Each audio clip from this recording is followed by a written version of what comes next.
A quick Google search tells me that there's almost 1,000 Linux distributions, so 1,000 operating systems that you can choose from if you decide to use Linux or give Linux a try. My goal today is to help you orient yourself and find the right Linux distribution for you. So let us get right into it.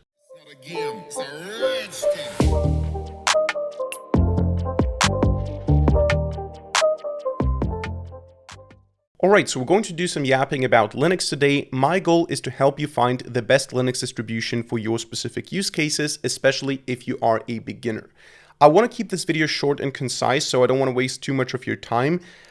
Keep in mind though, it's going to be biased to some degree because I myself have not used all the Linux distributions out there. I do have certain blind spots, and chances are if I make the same video in 3 or 4 years from now, it's going to be different. I'm going to be recommending different things, not maybe entirely different, but there are going to be some changes. So yeah, if you are an advanced Linux user, you probably already have made up to some degree your own mind. If you are a beginner, I think you can get a lot of insight from watching this video. So first of all, a concept that you need to understand: Linux is the kernel, the distribution is on top of the kernel. So all the Linux distributions, Arch Linux, by the way, that you can see here, Ubuntu, Debian, OpenSUSE, Fedora, Red Hat, all the different Linux distributions are based on the Linux kernel. Maybe on different versions of the Linux kernel, but they're all based on the Linux kernel. So Linux is not an operating system, Linux is a kernel. The difference between the distributions is the choice of software. The package manager, the desktop environment, the configuration, all the pre-installed stuff, all the stuff that you choose, how to log in, what manager to use for the different desktop environments that you have, and so on. So the choice of software, the choice of package manager, the philosophy behind the distribution is a different one, but under the hood, they're all the same thing. They're Linux distributions. Next thing, if you don't know about it, I would recommend going to distrowatch.com. This is a website where you can see all the latest updates for the different distributions. You have a ranking here based on page hits. You can also adjust the time span here. But basically, these are the most popular distributions, you could say, and you can explore them by clicking on one of them. For example, Debian. You can see a bunch of things like the desktop environments that are available, what Debian is based on. In this case, Debian is a base distribution, so an independent distribution, not based on any other distribution. But yeah, you can basically browse different distributions and take a look at them. So I want to get started with complete beginners. If you are a complete beginner, never used Linux before, maybe just in a virtual machine, you've never installed it properly, you don't know how to use the terminal, you don't know where the files are, you don't know what /home is, or /root or def or any of these directories, you don't know what the system is about, my recommendation is very simple. You can turn off the video afterwards. Use either Linux Mint or Pop! OS. That's it. Definitely use an Ubuntu-based distribution. Ubuntu itself is also fine, but this is the most mainstream way to use Linux. So either Linux Mint or Pop! OS. Linux Mint looks a little bit like Windows, you could say. From the structure, you have the start menu here, you can search, you have your applications, and Pop! OS looks a little bit differently, maybe a little bit more like Mac, you could say. And they both have their pros and cons. Pop! OS seems to be more compatible, or made more compatible with different hardware. You have some battery intelligence when it comes to laptops, for example. But essentially, the important thing is you want to have a distribution that is based on Ubuntu. So Ubuntu itself is also fine, probably also here somewhere in the list. Just use a distribution that's based on Ubuntu, or Ubuntu itself is based on Debian, of course. And the reason for that is the most mainstream way to use Linux. You don't have to be in a terminal all the time. You don't have to set up anything yourself. Not saying that it's going to work out of the box. Not saying that you don't have to do some tinkering here and there. But essentially, this is the easiest way to use Linux. Install one of the mainstream distributions and use it for a while. If you don't like it, switch to another one. Try Pop. If you don't like Pop, try Mint. If you don't like Mint, try Ubuntu, Kubuntu, all these different distributions that are based on Ubuntu. But that is how I would start as a beginner. And then once you're comfortable with that, you can come back to this video or to any other video and explore alternatives that may be more interesting to you. So that is for complete beginners. For those of you who are not complete beginners, maybe you have some experience with Linux, you're somewhat comfortable in the terminal and moving around the file system. The general knowledge that you need to have is the different families of operating systems or distributions. So you basically have the Debian-based distributions, you have the Fedora-based distributions, and you have the Arch-based distributions. These are the three mainstream families, you could say. Now, these are not all the families, and I would also not say that these are the only important ones. For example, you also have OpenSUSE here, which is its own family, you could say. And this is also a very popular distribution. There's Tumbleweed, which is a little bit more like Arch, you could say. It's rolling release and more up to date. You have Leap, which is the more stable version for servers maybe. So that is also an interesting family. The reason I'm not going to talk about this one too much is, first of all, I don't have a lot of experience with it. Second of all, it's usually not the kind of operating system that you use as a beginner. You probably, when you distro hop, you're going to use Ubuntu, you're going to use maybe Debian, you're going to use Arch Linux or Arch-based distributions, you're going to use Fedora. OpenSUSE is something that you probably use later on in your journey if you want to try something. However, I don't want to discourage you. If you have a reason to use OpenSUSE, I'm sure it's a great operating system, but I want to focus here for this video on these three major distribution families or types, you could say. So almost every distribution that you see here in the top list, it's going to be based on either Debian, on Fedora, or on Arch. For example, CachyOS is Arch-based. If I click on it, you can see based on Arch. It's from Germany, and it has the KDE Plasma desktop by default. That would be Arch, but without the hassle of the installation. Then if you go to Mint, Mint is Ubuntu-based and also Debian-based, since Ubuntu itself is also Debian-based. Then you have something like MX Linux. This is, I think, based on Debian and Antix. There you go. Then we have Endeavor, which is Arch, Debian, which is its own distribution, Pop, which is based on Ubuntu, which is based on Debian, Manjaro, Arch, Ubuntu, Debian, Fedora is a base distribution again. Then you have OpenSUSE, which is, or SUSE, as I said, which is its own distribution. Zorin, another example based on Ubuntu, Debian. I'm not sure about Nobara. Is it Arch? No, Fedora. That would be Fedora again. So you can see almost everything you see here is based on either Debian, Fedora, or Arch. I think NixOS is independent, but yeah.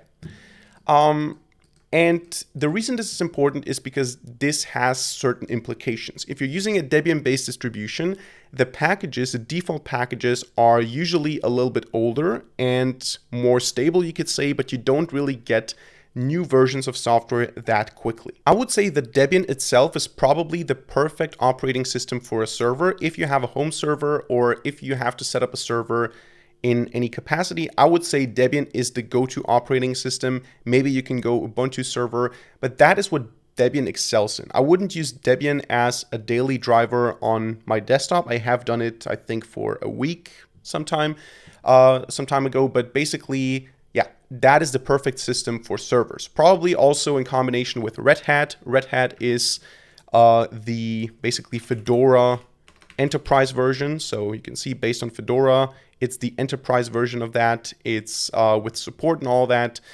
But yeah, this is more the enterprise solution, and for a home server or for a smaller open source server, I would definitely go with Debian. That is, I think, what Debian excels in. Ubuntu is like a more desktop-friendly version of Debian, you could say. So I would use that as an operating system, especially as a beginner. But I personally moved away from Pop! OS, not because I disliked it per se, but because I wanted more modern packages. I wanted the rolling release distribution, and I also liked the customizability of Arch, but we're going to talk about this here in a second.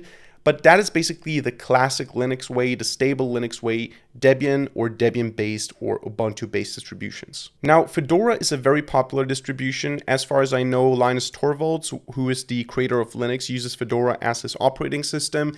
And I found a Reddit comment somewhere that summarized it quite well. Let me read it to you. It's as easy to use as Ubuntu, as bleeding edge as Arch, while being as stable and free as Debian. So the idea is you get more modern software, you still have this stable release principle here, so you have proper updates, you have the ease of use of something like Ubuntu, you have the stability and the open source friendliness or freedom, you could say, of Debian. So it's like Arch, but without all the Arch stuff, without all the hassle of installation and configuration. I think this is probably the perfect distribution if you have some level of Linux experience already, so you are not using Linux for the very, very first time. but you don't want to use Ubuntu. You don't want to use the Debian ecosystem. You want to have a more modern approach to Linux, a more cutting edge approach to Linux, but you're not interested in full customization and geeking out your operating system, rising it up endlessly. You just want to use an operating system that works, that is modern, that is stable. That is, I think, the perfect operating system for you. So if you don't like Ubuntu and Debian because the packages are too old, but you also don't want to go into Arch customizing your whole operating system using the AUR and all that, I would say Fedora is probably the best combination or compromise between all these worlds. Now, Arch Linux is the distribution that I use. By the way, this is mainline Arch, so the base Arch distribution.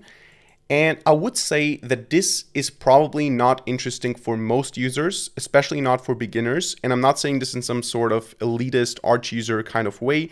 I just think that most people are not interested in what Arch has to offer. Because what Arch Linux does is it gives you a command line installer, nowadays quite convenient with Arch install. And basically you can install a desktop environment, you install a window manager, whatever, and that's it. You don't have anything else. Every new functionality that you want to add to it has to be done by yourself. So you have to install stuff in the command line, you have to configure stuff, every little thing that you need, like a Bluetooth functionality, for example, or a printer support, all of this has to be set up by yourself.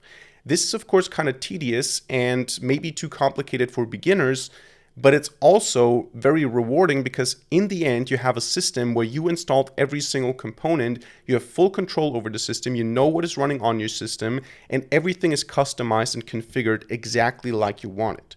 But as I said, most people don't even want that. Most people don't need that. So you have to have fun doing it, you have to want to do it, and these are the only people that should use Arch, people that really want to configure everything themselves. The reason I use Arch is because I was already using Pop! OS kind of like Arch. I had Pop! OS, but I didn't use GNOME anymore. I used i3, I used Polybar, I used everything. I used this tiling window manager here, right? Not the default desktop environment. And I figured out that I have a lot of software that I don't use, and it's just bloating my system because I don't need all this stuff. And with Arch Linux, you get nothing and you have to install everything step by step yourself. So yeah, that's something that you have to be interested in. If you don't want to do all this, but you still want the benefits of Arch Linux, like the AUR, which is arguably the most important selling point of Arch Linux, you can also use an Arch-based distribution, for example, Endeavor OS or Cashy OS. Manjaro, I think, had some controversy. I'm not sure what it was exactly, but probably there's a reason to not use Manjaro. As far as I know, let me know in the comment section down below if I'm wrong. But basically, you have these different versions of Arch Linux where you have a nice setup, you have everything already configured for you. Cashy OS also has optimized kernel and certain things running to make your experience smoother, and these are also Arch-based distributions. So you still have package manager, you still have Pacman as the package manager, you can still use the AUR and all that. So you can get the benefits of Arch without having to go through the manual setup of Arch. And of course, you also have the rolling release. So you still don't have proper system updates, you just update the individual packages and kernels all the time. Now, maybe just for the sake of completeness here, OpenSUSE, as I said, I've never used it, but I read that there is some that with Tumbleweed, you also have a rolling release distro that is also quite cutting edge, even though you don't get the updates immediately. Like with Arch, you get them quite quickly, and you also have some automated tests and a very nice visual way to configure your system. So if you're into graphical user interfaces and you want to have an Arch-like experience, maybe OpenSUSE can be interesting for you. And for servers, I've heard that Leap is also kind of interesting and a good alternative to Debian. So to give you a very, very brief summary, if you are a beginner, go with Linux Mint or maybe Pop! OS. If you are running a server, go with Debian, maybe OpenSUSE Leap or Red Hat or CentOS. If you are interested in a more modern system, meaning more modern packages, you have a little bit of experience already, but you still prefer the stable release schedule, then go with Fedora. If you are interested in configuring every little part of your system, you want to build it from the ground up because you want to customize and configure everything yourself, and you're also a fan of the AUR, go with Arch Linux. If you are a fan of the AUR and the Arch way of doing things, having the most recent software and all of that, but you don't want to configure everything from scratch, go with Cashy OS. And if you want to have an Arch-like way, I guess, like a rolling release distro, modern software and all that, but you want to have it more stable and also don't want to configure everything from scratch, OpenSUSE Tumbleweed is probably the distribution for you. And maybe because it's going to be asked as well, for gaming, I would probably go with an Arch-based distribution. CachyOS seems to be kind of good for that. So that's it for this video today. I hope you enjoyed it and hope you learned something. If so, let me know by hitting a like button and leaving a comment in the comment section down below. And of course, don't forget to subscribe to this channel and hit the notification bell to not miss a single future video for free. Other than that, thank you much for watching. See you in the next video and bye.